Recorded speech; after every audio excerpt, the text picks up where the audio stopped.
And here we are, welcome back to the channel. And in this video we're going to look at, which is for me probably one of the most important things on GT7, is braking. Then we're just going to come to Europe and we're going to do testing at Catalonia, a circuit that's a real life circuit that we all know. And the reason that we picked this one, just because it requires a lot of heavy braking and a lot of corners where you can actually use trail braking, and it does come in handy on quite a few of these corners. Now we're going to choose the no chicane.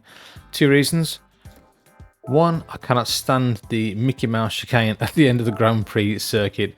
And two, the last few corners are nice, fast and flowing and do require a little bit of trail braking, especially into the last one.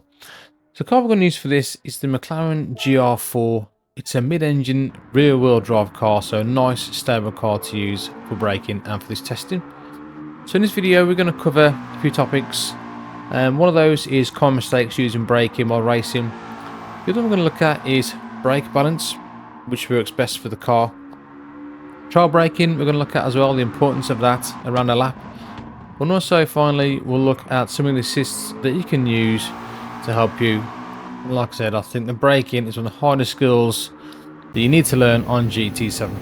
So the first thing we're going to look at is braking too late. A common mistake when you're pushing to get that fast lap.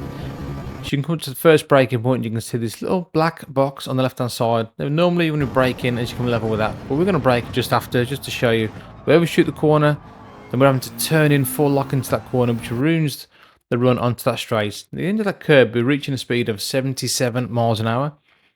And we'll just show you the difference when we do actually nail that corner. So 77 miles an hour at the exit of that curb. And because we've gone deep into turn 1, turn 2 and turn 3 now have been compromised, you're losing speed all the way through the section. When I have a look at it, we've come under this bridge, the first sector time is a 32.151. So not a very quick sector time, but now we're going to show you when we nail the corner right, as we hit that braking point right on that black box on the left hand side. We're coming in second gear, and just look at the difference in the speed. As we get to the edge of that curb, we're hitting 85 miles an hour. And that's just because we've got a better line through that corner. We haven't gone deep. It's 8 mile an hour difference that you're carrying all the way through now, turn 2 and turn 3 as well. It opens up the better line. Allows us to get an accelerator a lot earlier as well. As we come under the bridge, we'll look at the sector time difference. It's actually 31.4, so you can see a massive difference just by getting the line right into turn 1, turn 2 and turn 3. So huge gains made there. Another common mistake I see people doing is braking too early. Now this might not look too bad, but where you should be braking is before the 100 board, for this grey post on the right hand side when you get level with that. But we're going to brake before we hit that board. And you see it doesn't actually look that bad. We're having to come off the brakes earlier because we're braking way too early, not carrying the corner speed at all. In fact, you're reaching about 36 miles an hour. And even though you haven't overshot the corner, you still lost a heap of time by braking way too early. So brake balance we're going to look at now for this McLaren is +5. And this does help with the rotation. You've got +5, which the brake balance is going all the way to the rear end of the car. So the idea with this, obviously, when you're turning in, the rear end will come round and rotate nicely, allowing you to turn in a little bit better. And then also to get on the throttle a lot earlier as you exit the corner. And we're going to do 3 laps with 3 different settings of brake balance to show you the difference. As we come across here at 44.7. You can see at the minute the car's working quite nice. It's turning in, it's acting exactly how we want it to act. It's doing what we want it to do. Little tap of the brakes at the end of that curb there. You can see it's really predictable, nice and easy. Solid car under brakes, definitely +5 works well for this McLaren. On the third lap, we're going to come across and take a 1:44.592. So 3 laps completed on that one. Now we're going to go to -5, so we've got all the brake balance down to the front of the car. And this is a very difficult one. I mean, if you're turning in, it's going to create a lot of understeer. As you can see, we're turning the same point, but we're not getting to the apex of the corner, which is then delaying us to getting that throttle. And all this is not massive. You know, you're talking a few meters out of the corner. Same for this one again. Look, as we're turning in, the car just does not want to react because you're holding those brakes and trying to turn. You've got too much stress on those front tyres, and the front is just not gripping at all. I mean, We've got a 44.7, so it's 2/10 off what we did on a +5. So not too bad when you get used to it. But I find it very, very inconsistent, so easy to make a mistake. You can't be consistent with this, and it's hard to push it. On the third lap, we get a 45.3, so it's a bit of a difference there in those 3 laps. And for the final test, we're going to look at 0 brake balance, so smack bang in the middle. We're not messing with it at all. So it's a nice and balanced car, and you can see it's doing okay. It's nice, it's rotating how we want it to. I don't think there's going to be much in the time at all. +5 does feel a little bit better, but you can see into the heavy braking zone. You're still not overshooting the corner. Its minimum speed there is 40 miles an hour. As opposed to we brake too early, and we're only getting 36 at the apex. Approaching the last 2 corners, especially this one, little tap of the brakes, and it's turning in quite nice. But for me, I like that extra bit of rotation to help me be a bit more consistent. We're going to come across the line for a 44.6. There's not much in it at all. And what we'll do now, compare the times. So you can see on the left hand side, the brake balance at 0. Nice and consistent. We've gone faster each time, each lap. Brake balance at -5, very inconsistent. As you can see, 45.0, then a 44.7. But brake balance +5, again, we're going faster each time. But there's not much in it at all. But overall, the fastest lap for me was at brake balance +5. -5, very inconsistent, but brake balance 0, not too bad either. But we're going to have a look at trail braking and show you what all this is about. So as we come to the first braking point, which does require a bit of trail braking, as we hit the brakes, look at the steering angle and the brakes. As we're turning in, we're coming off the brake, and these work hand in hand with the steering and the brake. So as you're turning, you're releasing those brakes nice and easy as well. You can see we're still touching the brakes as we turn in.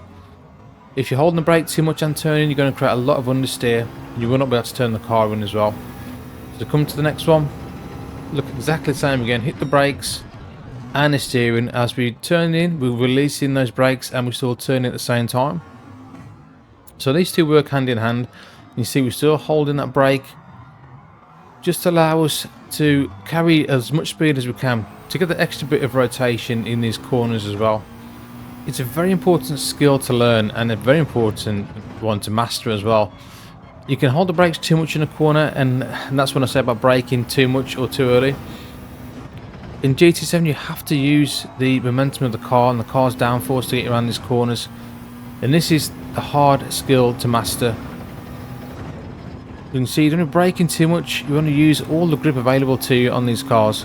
You brake too much and you're going to lose all the run coming out the corner and actually going to the corner as well.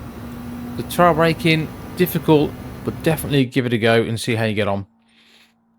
The last thing we want to look at is assists. There's only a few to choose from, so if you can access that on the menu.